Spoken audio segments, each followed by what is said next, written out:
Бәріне сәлем достар, сендер менің Казмастер. Бүгін біз өте мықты эксперимент жасайтын боламыз. Міндетті түрде арнаға тіркеліп, лайктарыңды басып кетіңдер. Ал біз бастаймыз.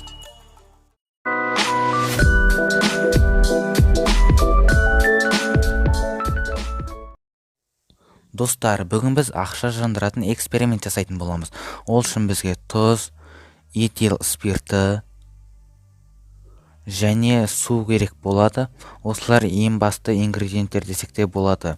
Содан кейін тарелка, пинцет, зажигалка және достар, араластыру үшін химический колба.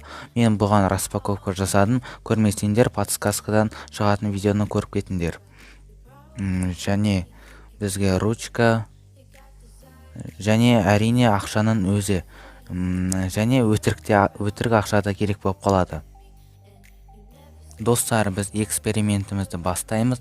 Ол үшін бізге химический колба керек. Оған 50% су және 50% этил спиртін араластыратын боламыз. Және де кішкене тұз да салып араластырамыз. Міне 20 мл су қойдық, енді 20 мл спиртті қоятын боламыз. Достар, бұндай экспериментті мен каналымда бірінші рет жасап отырмын. Сондықтан тегін лайктарыңды басып кетіңдер. Енді біз тұзды салып араластыратын боламыз.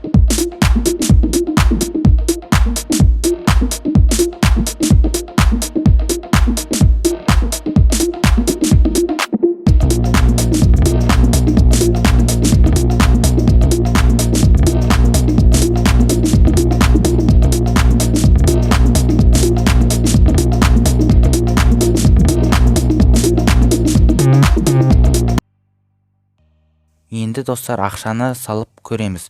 Бірақ достар, біз ақымақ емеспіз. Ең бірінші біз өтірік ақшамен тексеріп алатын боламыз. Вдруг әйтпесе өзіміздің ақшамыз жанып кетеді. Міне жақсылап малдық. Енді достар, жандырамыз. Және де достар, қараңдар, жанды. Достар, қараңдар, топ лайк басыңдар. Короче, достар, мұнда ақша жанды. То есть қағаз, бірақ өртенген жоқ. Өртеніп кетті, бірақ қағаз сау қалды. Достар, мен өз көзіме өзім сенбей тұрмын.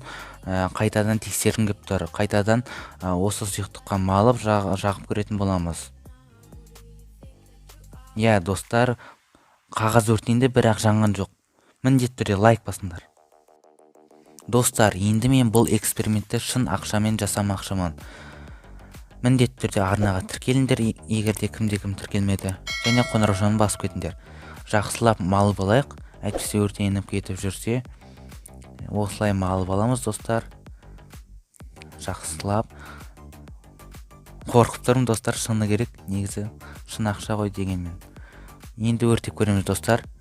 Достар, ақша өртенді, бірақ жанған жоқ. Прикиньте, лайк басыңдар осыған. Қараңдар, ақша дымқыл, бірақ жанған жоқ. Сосын кептіріп алуға әбден болады. Айтпақшы, достар, мен бұл идеяны пазл арнасынан алған болатынмын. Бүгін біз эксперимент жасадық, және ол өте сәтті өтті. Өздерің көрдіңдер, ақша өртенді, бірақ толығымен жанып кеткен жоқ. Егерде осындай эксперименттер шыққанын қаласан, лайк басу арқылы маған білдіре аласың. Ал мен Казмастер, сау болыңдар.